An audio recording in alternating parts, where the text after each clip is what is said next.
I have the pleasure of introducing Strategic Working Group number 4, the OpportuniTeam, which was founded in February 2014 as a direct result of the current 3-year strategic plan. Their mission is to provide professional development opportunities for IAMB staff. They have done this by designing an electronic handbook, which will detail position, curriculums, and competencies for each position within IAMB, including a mentorship guide, a job shadowing guide, and a job details guide. So without further delay, here's our leader, Brett Siebenar.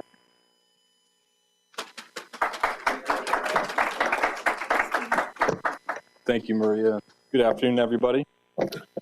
As Maria mentioned, the objective of our strategic working group is to provide increased opportunities for IAMB staff professional development. The OpportuniTeam is a very diverse group of individuals that together represent a rich variety of professional backgrounds and a wide spectrum of positions previously held and currently held within IAMB. Each individual group member also brought to the table their own unique set of professional ambitions and future career goals. The collective vision of this strategic working group focused on creating and implementing a set of tools, resources, and programs that will serve as a framework to empower individual employees with an increased level of autonomy in their professional development while here at IAMB. The product that arose from our collective vision is the IAMB Professional Development Guide. This is a living document that will change and evolve over time as necessary to stay relevant and current. Users of this guide have a responsibility to help continuously identify content that should be discarded, updated, or added. 5 distinct yet related professional development tools were developed and assigned to individual chapters within this guide. Chapter 1.1, Position-Specific Curricular. Chapter 1.2, Core Competencies and Character Traits, Resources. Chapter 2, Job Shadowing Program. There we go. Sorry. The Mentorship Program, Chapter 3, and Chapter 4 is the Job Details Program. It should also be noted that when crafting this document, we were very conscious each step of the way to assemble this tool in a user-friendly format that will enable users to participate in a relatively independent way. In essence, this professional development guide was designed to serve as a framework or backbone to help prop up those more inherently intangible, gelatinous inner substances such as drive, autonomy, mastery, and purpose. Sorry, I had to slip that in there. I actually did like that one particular book.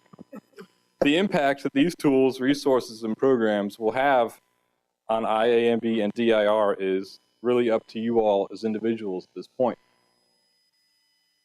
We have provided some valuable tools, but it is ultimately up to you to decide if and how to use them for your own professional benefit and to the greater benefit of IAMB.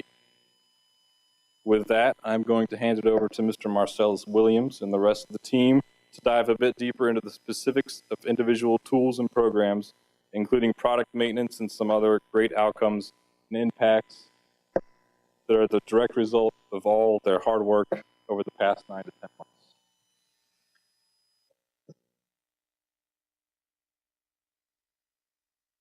As everyone sees here, we have a screenshot from each of the positions here within IAMB. For every position, it shows the day-to-day tasks for each position and their duties. It's similar to what you'll see on a job announcement. In addition to the duties, and they have also a section for the required education, and for each position. It also provides required certifications for each one to do the job that they are signing up for. In addition to that, we gone a step further and we provided some core competencies, which Ms. Amy is about to go into further detail for. Great. So as Marcellus said, these are the core competencies and resources. And each of these were developed and identified underneath each of the curriculums. That identification was done through a survey that was sent out to the IAMB, and we use that participation to identify what's important to each position. And so these can range from anything to diversity management, to time management, or negotiation skills. These are the soft skills that are a little bit more unique to individuals and might need to be developed in a way different than going out and getting a degree. But it's a very easy way for employees to take initiative and to develop their skills on their own. So that's why we wanted to spend so much time on this section.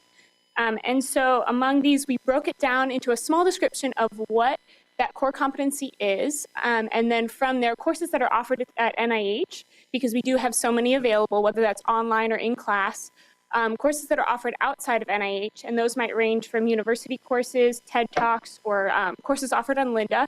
And then each also has books and articles listed as well, and a brief description of those books and articles and how they relate to that topic and how the individual can use that to develop and move forward in that area. And so Walter's going to talk a little bit about the job shadowing programs that we developed in order to help people develop these individual skills.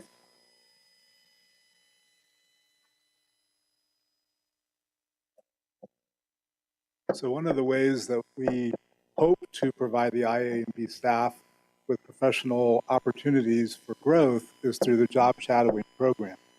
The job shadowing program provides a learning opportunity designed to improve employee performance and to develop employee potential in their current role or into a role to which they may aspire. The job shadowing program, which is a 12-month-long program, which has flexibility of the duration during that 12 months, allows an IMB staff member the ability to shadow others in their daily tasks. It gives employees an inside look at what their coworkers do daily, and it builds appreciation and respect for other roles and provides key insights into how each person contributes to the overall mission of the DIR. This which is a document that will be used to between the employee and their supervisor as an agreement for the job shadowing opportunity.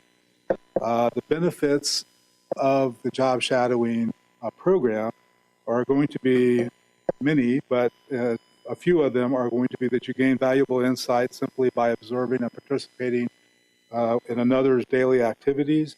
You see what it takes to be that person. You see how it relates to your position and to the bigger picture as well. It's a great way to network. It builds confidence because once you're in that particular position, you get a chance to say, wow, I think I can do this. It helps determine a fit, whether or not you want to pursue that for something down the road. And it also helps to build morale. It's an opportunity to enhance your skills and a chance for additional self-development, which allows you to feel at the end of the day that you have a chance for advancement.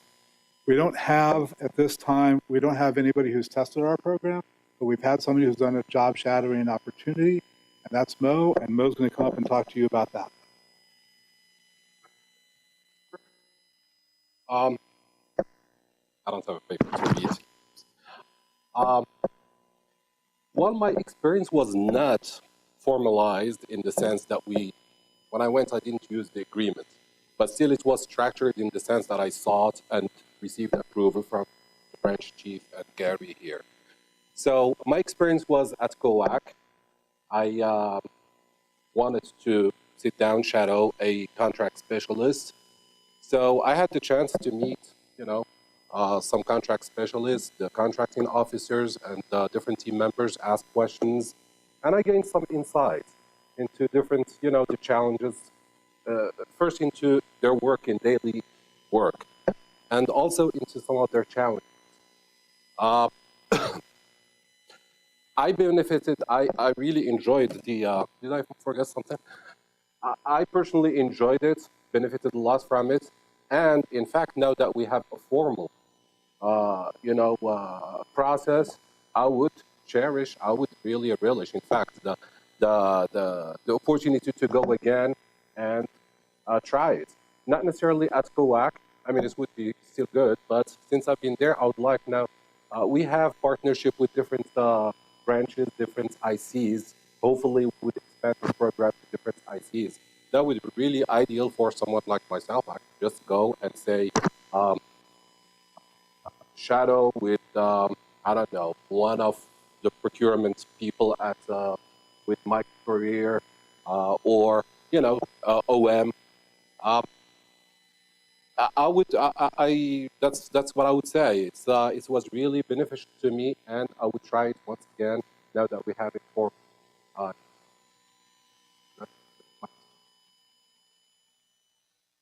I think after that, we have a. I'm going to be speaking about the mentorship program that we created. So just as you see, I'm not going to read all of this, but it just gives you a formal definition of what mentoring is and what the goal of our particular program was.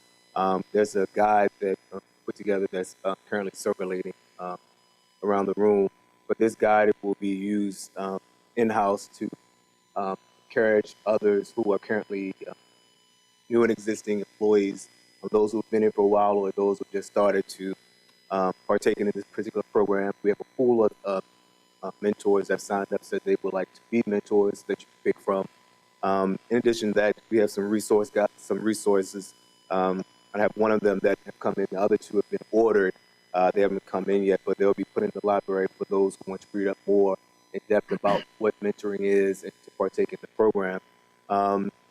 Additionally, I reached out to Lisa Dewick, I believe her name is, and she was so delighted about the program. She used it as a model for the Emerging Leaders Program, for their mentoring program.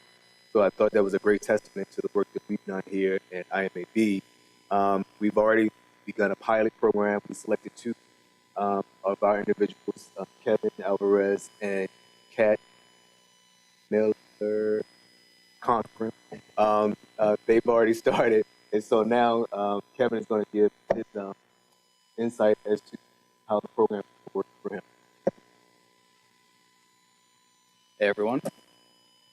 So this is the agreement paperwork that goes with our pilot mentorship program.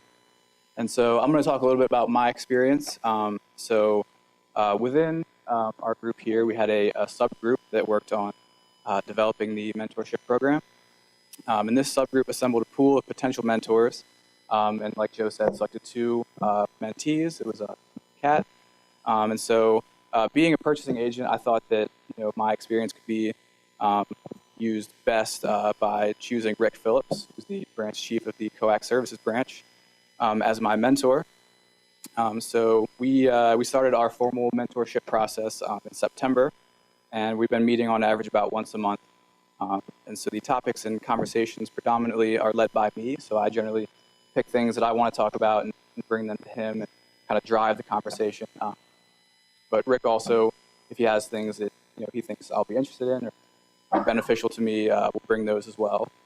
So we have really stimulating conversations, and it's really great because I get an opportunity to receive feedback about personal and professional development.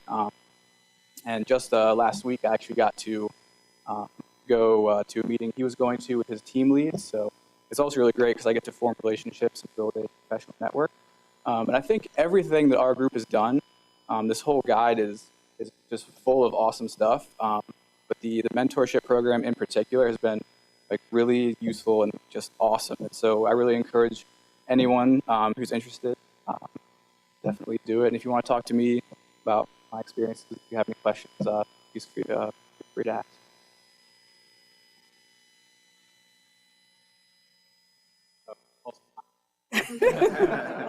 So last but not least, our last program we developed was the IMAB detail program. And as the other program, the two other programs, it was developed to provide opportunities for our staff for professional development. That's why we developed these tools. And as I said, this is the detail program. And for some of you may not know what a detail is. So a detail is a temporary assignment to a different position or set of duties to gain experience in a different field. So you could be a purchasing agent and maybe you're interested in doing budget. So you can, maybe detail to F&B or whatever, whatever your interest may be. And some of the benefits of a detail is that you gain that practical experience, as well as a chance for building a network for career development. And even if you go to this detail and it's not the job you want, it can enhance your current skills.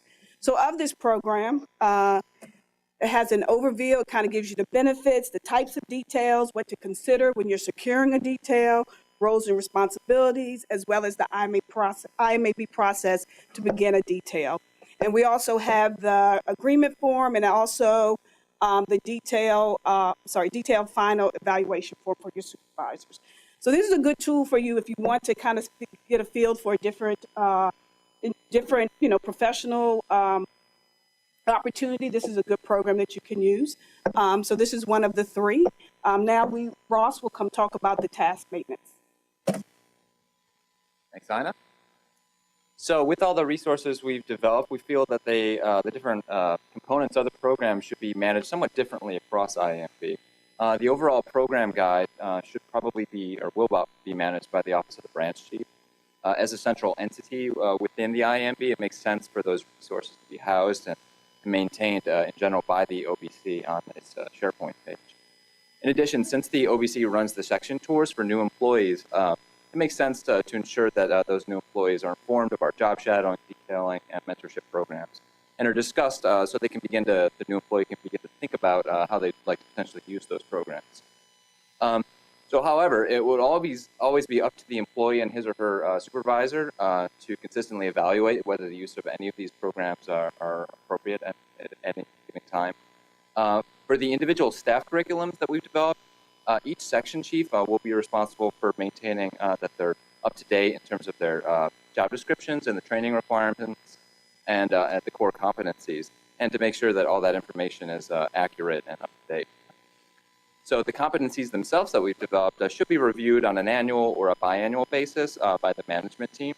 And ideally, the supervisors would review these competencies with their employees as part of the individual development plan for all of us, to ensure that people are strong within those individual skills and are developing those competencies that will help them take them to the next level, whether they're interested in it. So with that, I'll turn it over to Kat. So we feel like we have produced some useful tools, and you've heard some testimonies already from people who have been through the process, but we realize that our opinion only means so much. So we've chosen a few metrics to follow and track over the next year to measure our success. One of the most obvious will be to see how many people actually use our programs, because if no one signs up for the mentorship, job details, job shadowing programs, then that will suggest that these programs that we developed are not seen as valuable by our office. In that same vein, an easy way to confirm the use of our curriculum guides and core competency resource section will be to see if there's a noticeable increase in the number of NIH trainings that our office registers for, since that's one of the main sections of those chapters.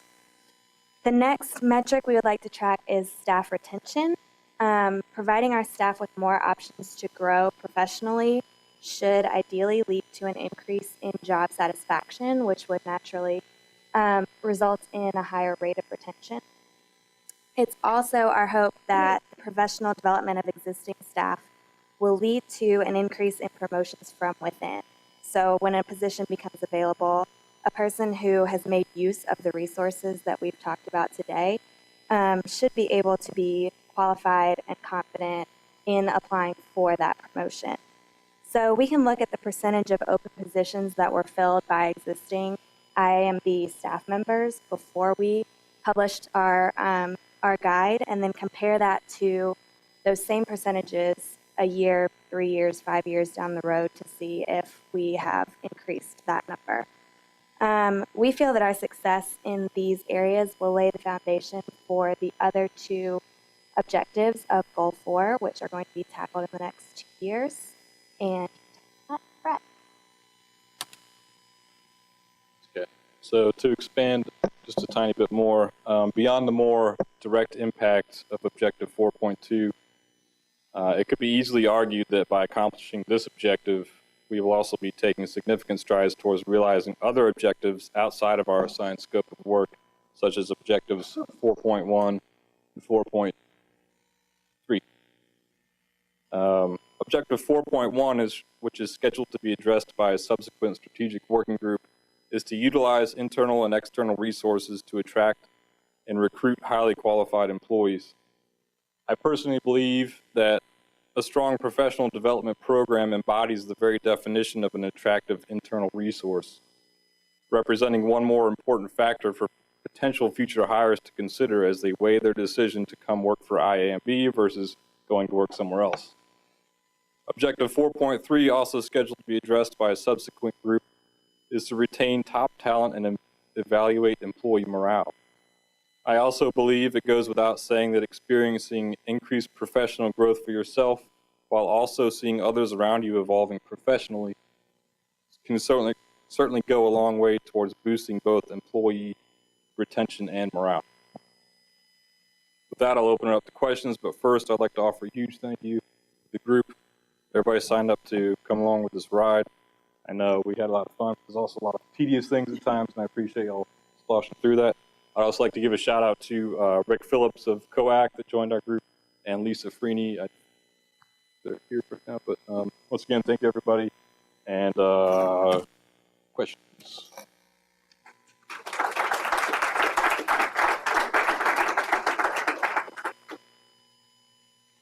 Bert?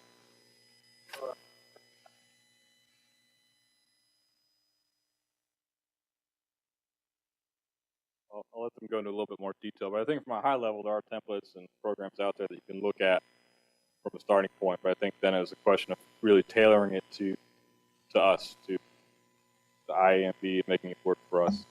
If anybody else wants to expand on.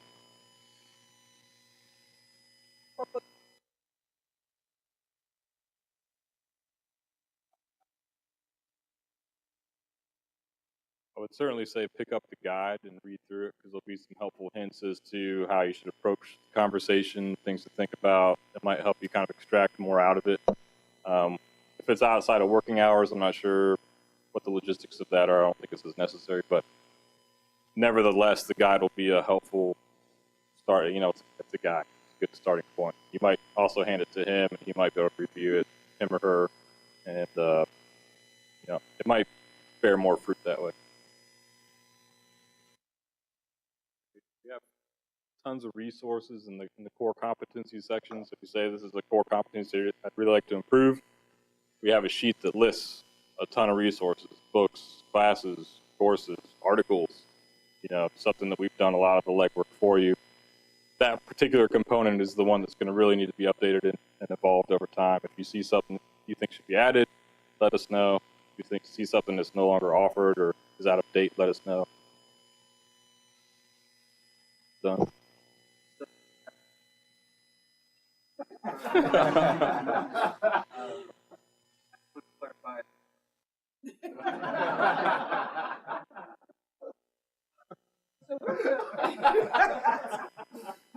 Delegation. Right. So for the mentor program, which is the one that we're at, we did chart there, sit down like how from for job shadow.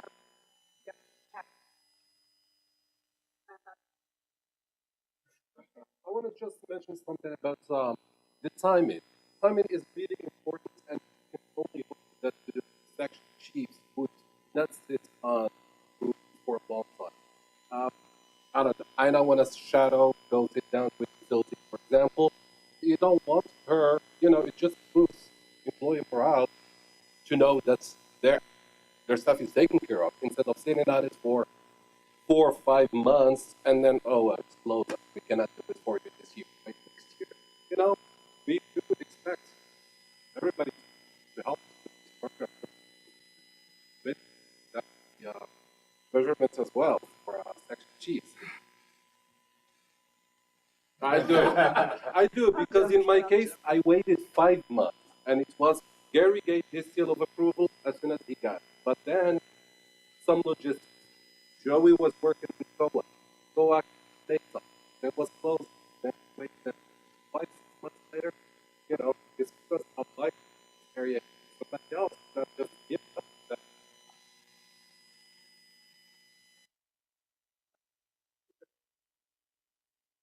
All going to go on SharePoint. along with perhaps lists and stuff, some kind of files. Still trying to iron out the very final kind of details of how this is going to be posted and maintained, but the original document is a Word document. The idea that more people have the knowledge of Word and can open it and edit it, save it, and then you save it to PDF, which is ultimately uploaded to Share. Who's going to actually go into the file and maintain it?